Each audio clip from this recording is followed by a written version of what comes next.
Well, hey, and welcome to another episode of Beetle Dustino, and coming at you again today with a little collection update video.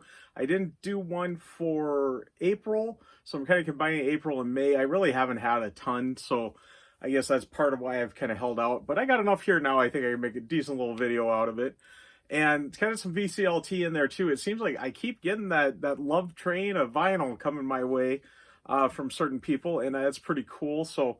We'll show that too with that. I guess it is an update to my collection, so we'll get that kind of in here too. And before we get started with that, I do want to thank all my subscribers and thanks to any new subscribers. If you haven't subscribed yet, please do. And do hit the notification bell so you know when I got new videos coming out. Also, please give the video a like. It really does help out the channel. And do leave a comment. I love having a discussion with everybody. But let's get on with this April and May collection update. So yeah, here we are a few days into June now, so I just want to kind of get a little collection update going from my past couple of months, as I haven't really done one. I usually try to do these monthly, but I didn't really have a lot in either of the months here, but I got enough now to kind of show something here. And just kind of show what I've been collecting over the past couple of months. I guess I'm going to kind of start with a artist I've been trying to kind of collect. I've been trying to keep myself behaved and not spend too much as part of it. And I've just kind of been going, every paycheck I'll get a new one of these records. Well, a new used one on most of these, but or CDs, I should say.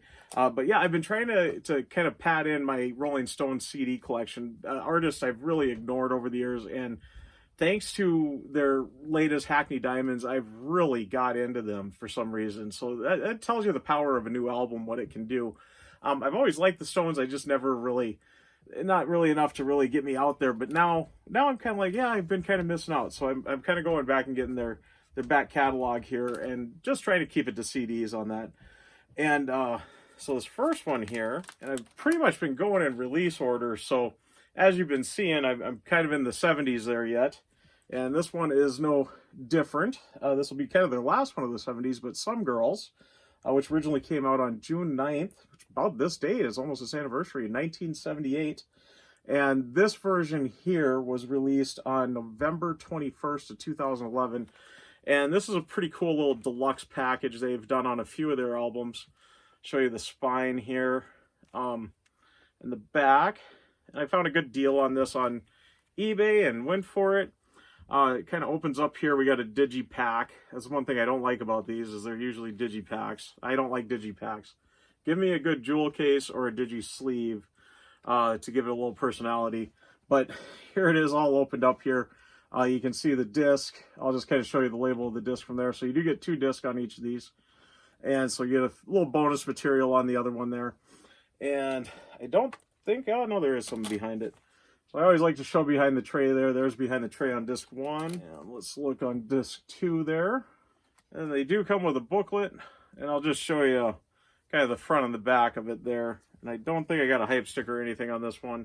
So we got that one is kind of the first one there.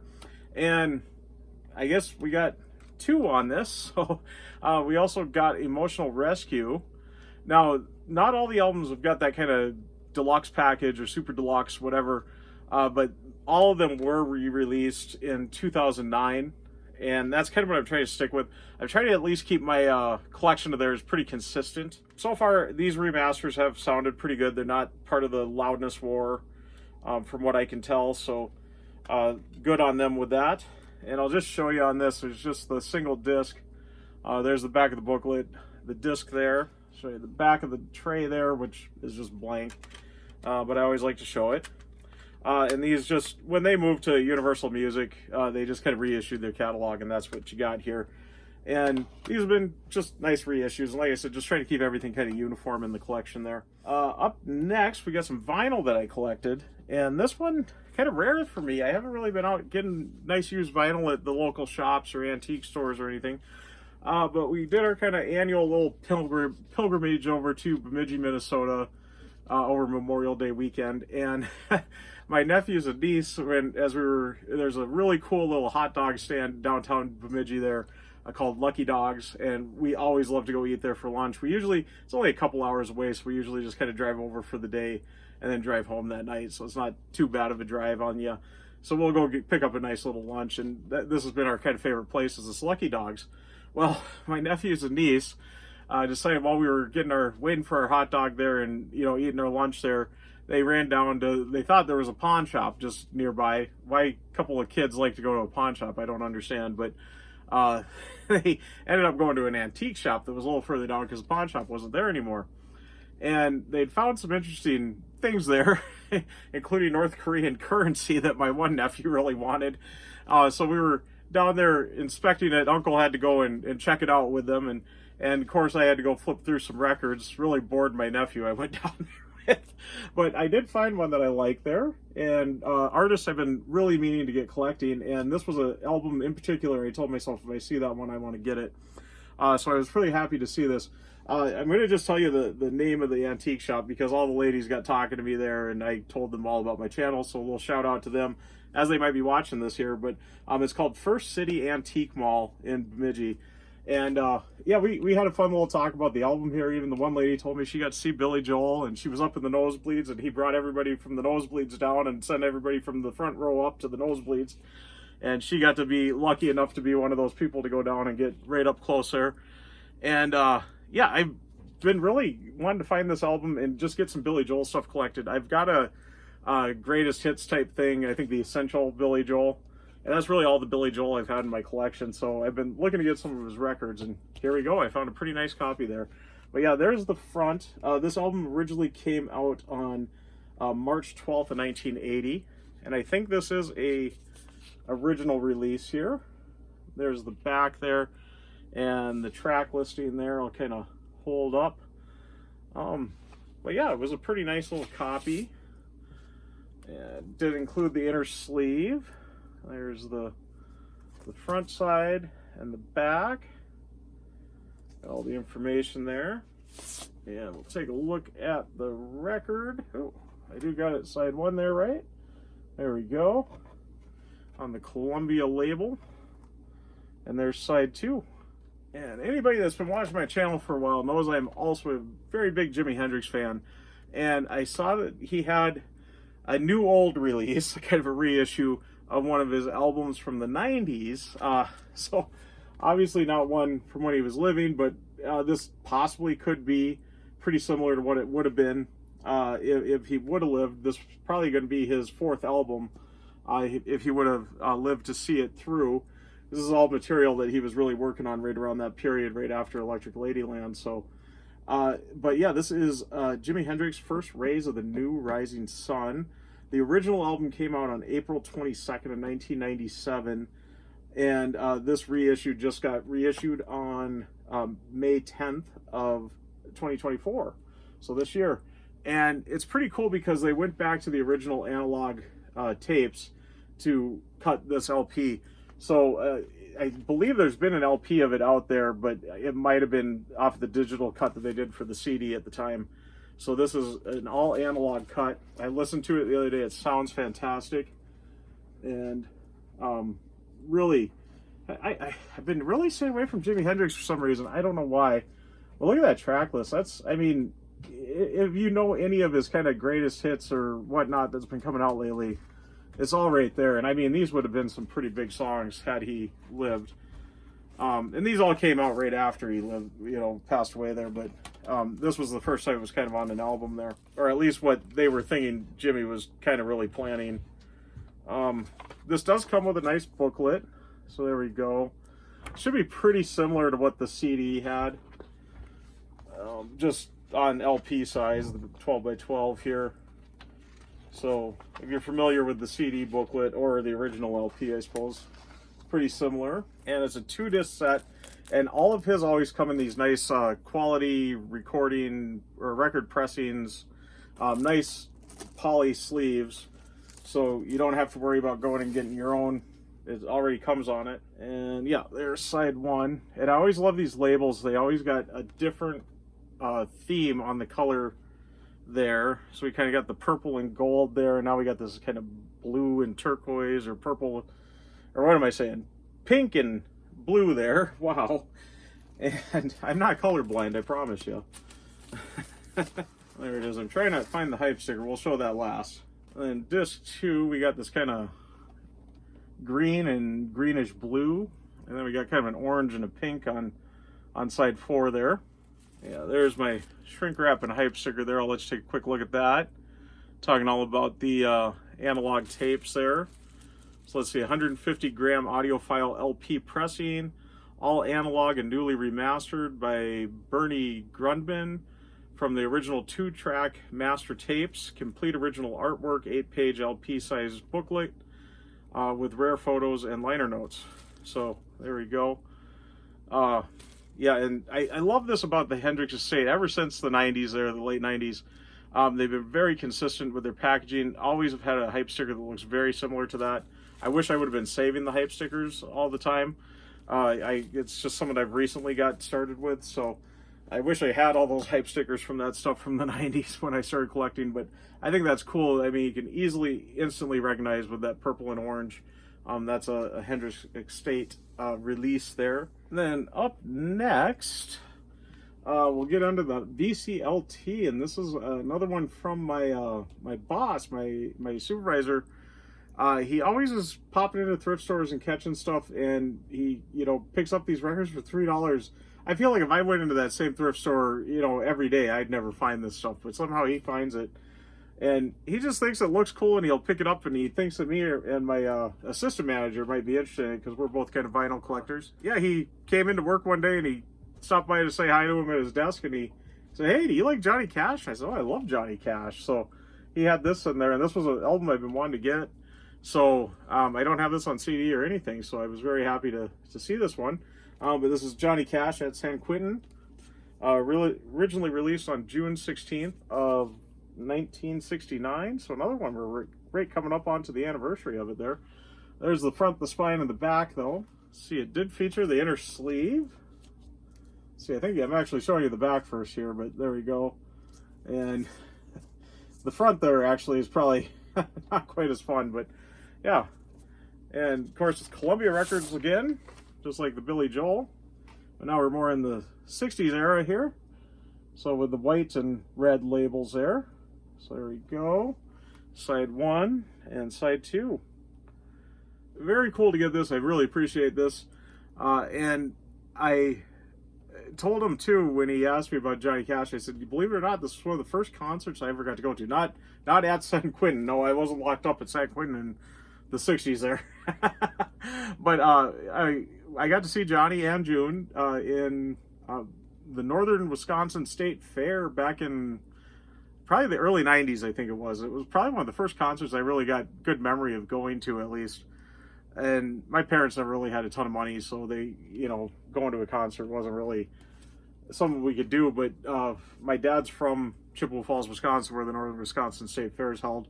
And yeah, we went that year and got to see Johnny. So that was pretty cool that he, thought to take us. And, I always got good memories of that concert, and wish I remembered a little better. At first I was like, oh, you're taking me some country thing. And now looking back, realizing how cool of an artist that was that he took me to. Now that I've grown up and, knowing to respect him a lot better and realize what it is, and that's awesome. I got to see him though. I'm really, really happy about that. Now this one is going to be an interesting one. Another one from my boss that I just recently got, and I'm trying to figure out how to show this without, I'm just going to do this to show the front. I think that should keep us pretty safe there. I don't want to do all the editing post here. So, but yeah, it's a copy of Woodstock 2. And of course, being a Hendrix fan, I'm like, oh, this is going to be awesome. As you can see, he's right on the front there. I'll try to get that so you don't see that. My other buddy and I were talking about it because he saw this and said he works with me there too. He goes, man, they sure didn't think about that stuff back in the day. And no, they didn't. Why? And nowadays that's such a bother. And yeah, whatever it is, I've seen the Woodstock film. I know what was going on there. So, but here it is a double album. But as I opened it up, I thought it felt a little light. But here is kind of a trifold here out there. And unfortunately, disc 1 was missing. I guess my boss didn't realize that. He's not much of a collector on this stuff. He's a collector of antiques and stuff, but I don't think he knows records as well. He just kind of knows what he thinks looks cool. and this caught his eye. This is Cotleon, I guess. There we go. I don't know. And I think we got, yeah, just the Woodstock release they're showing. There's some other artists there. But yeah, no record in there. And we'll take a look at disc 2 before we look at what I found cool in here. Because in the center there, so it looks like it's the same inner sleeve. But we do got disc 2, which unfortunately is missing the Jimi Hendrix. But still cool nonetheless. And the reason why I kept this and was so excited to get this from him is coming up here. And I don't believe this belongs with it. So I saw in the center here, there was an opening too, and there was some things in it. I pull it out and I'm like, oh cool, a couple of posters. Looks right? Well, let's look at poster. This wasn't the first one I looked at, but it was the second one. And like I said, I don't think these belong with it, but they do match it. Because these artists both played at Woodstock. But there's this cool Santana poster in here. Decent shape. Oh, decent enough shape. I guess I just realized. Oh, no. There, it was just popping there. I thought it was taped, but it's not. But there's that Santana poster. I'm like, okay, that's cool. But that wasn't the first one I saw. This was the first one I saw. And this got me excited because it helps me complete an album that I've got that is missing this. And I saw it immediately. So like I said, as artists have played there, well, not necessarily this lineup. He wasn't there. He was, and he definitely was. But this is Jimi Hendrix, the Jimi Hendrix Experience. And this is the poster that would come with the Smash Hits album that my dad's had. I believe it's my dad's. And it is missing both the inner sleeve and the poster. Well, now I'm one step closer to completing that album. I just need the inner sleeve now. Because there is the poster. Not in the greatest shape, but good enough that I'm going to be happy with it. So I was more than ecstatic to see that was in there. Even missing the album, but, you know, to help me get my Jimi Hendrix LP collection kind of fixed up there a little. Okay, and so yeah, this, I forgot to say, this came out in March of 1971. But yeah, very happy, mainly for that poster in there. I wish that the disc 1 would have been in there to get that Jimi Hendrix. Side 1 was all Jimi Hendrix, so that would have been cool. Then the last one here, still keeping on the VCLT, this time from my cousin. I've showed quite a bit that he's given me. This recently he sent with my other cousin. She lives kind of in our area. He lives in the Twin Cities area. And he had found this and wanted to send this back with her to me. But yeah, just another copy of Meet the Beatles. Now this will be, I think, my second copy of it. And both mono. I've been trying to get at least the mono and the stereo, but I got 2 monos now. And let's see. There's the front, the back, the spine. Decent condition. This came out originally on January 20th of 1964. So it had an inner sleeve with it, but this is not the correct inner sleeve. This should be your standard Capitol ones with all the other Capitol artists. But there's side 1 on the Rainbow Capitol label and side 2. But wait, there's more. There was another little disc slid in there that he had for me. This is a single. And it's not Beatles, but it is another kind of fandom of mine. I do love Star Wars. I don't think I got this written down right. It's Miko, though. And this looks like... do I got the right way? Let's see. I don't know which is side 1 or side 2. No, I think this is a little further down because this would have been more Empire era. I guess I did my research wrong on it. But yeah, there is the Force theme, it's called. And then on the B side or the A side, I don't know which one's which, but we got the Empire Strikes Back medley with Darth Vader / Yoda's theme done by Miko. So yeah, I thought this was pretty cool, pretty fun. I actually probably gonna like this better because I'm a huge Empire Strikes Back fan, so definitely my favorite of all the Star Wars movies. But yeah, that was pretty cool. So thank you very much to my cousin on that. That probably would have came out in probably 1980, some point there, probably July or so of 1980, or even June. I know the movie came out in May, so guessing they would have had to have a month or 2 to get that figured out, getting the remix and everything out there. But yeah, there is kind of my April and May collection update. And yeah, stay tuned for June. I think we're definitely gonna have some other Beatles stuff, so that'll probably be standalone. Like you did see, my last video was on Ringo Starr's Cricket Boy EP. Yeah, I'm going to get wrapping up there, though, so not much more to cover. Before I do fully get wrapping up, I do want again, once again, thank all my... Did that make any sense? I don't know. Once again, I want to thank all my subscribers. There we go. And also remind you, if you haven't subscribed yet, please do. And do hit the notification bell so you know when I got new videos coming out. Also, please give the video a like. It really does help out the channel. And like I always say, if you have stuck around to this point, you must like it. So please give it a like and do leave a comment. I love having a discussion with everybody. Let me know your thoughts on my latest collection updates here. Yeah, it's just fun collecting this, and I'm pretty excited about all these records here, so, and CDs.